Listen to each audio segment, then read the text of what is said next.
குட்டீஸ் நாம் இப்போ பார்க்க போகிறது எக்ஸசைஸ் 1.1ல் 4th சம் தான் பார்க்க போகிறோம். இந்த 4th சம்மில் 5 சப்டிவிஷன் கொடுத்துருக்காங்க. ஃபர்ஸ்ட் ஒன் பாருங்கள், fill in the blanks to make the following statement true. எல்லாத்துக்கும் ஒரு எக்ஸாம்பிள் ஸ்டேட்மெண்ட் கொடுத்துருக்காங்க. இது ட்ரூவா இல்லையா நம்மளை செக் பண்ணி பார்க்க சொல்லியிருக்காங்க. ஃபர்ஸ்ட் ஒன் பாருங்கள், -5 + -8 ஈக்குவல் டு -8 + டேஷ் கொடுத்துருக்காங்க.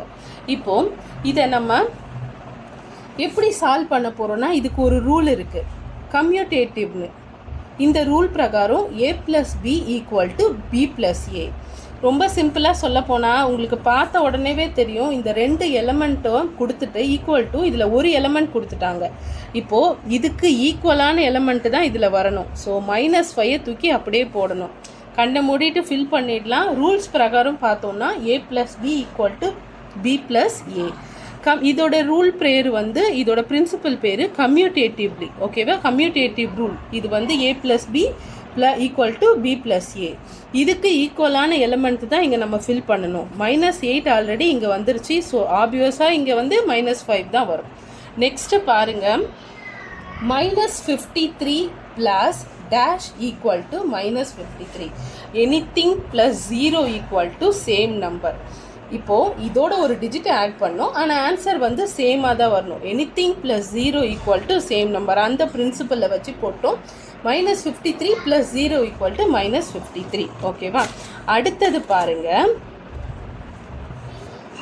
17 + dash = 0. ஓகேவா? 17 + dash = 0. +1 -1 = 0. 1 - 1, அதாவது எனிதிங் பாசிட்டிவ் இன்டீஜர்ஸும் நெகட்டிவ் இன்டீஜர்ஸும் நம்ம ஒன்றா சம் ஆஃப் பண்ணும்போது நமக்கு ஆன்சர் 0 வரும். Positive integers the same number. ஓகேவா? 17 - 17 = 0. 17 + -17 என்ன வரும்? +or- ப்ராக்கெட் ஓப்பன் பண்ணுவோம், +or- மைனஸில் போயிடும். 17 - 17 = 0. இன்டீஜர்ஸ் பொறுத்த வரைக்கும் நமக்கு ஒரு பாசிட்டிவ் அதாவது ஒரு இன்டீஜர் நம்பர் கொடுத்துட்டாங்கன்னா, இது மைனஸாக இருந்ததுன்னா இங்கே ப்ளஸ் வரும், இங்கே ப்ளஸ்ஸாக இருந்ததுன்னா இங்கே மைனஸ் வரும். ஒரு பாசிட்டிவ் இன்டீஜர்ஸும் ஒரு நெகட்டிவ் இன்டீஜர்ஸும் கூட்டும்போது ஆன்சர் 0 தான் வரும்.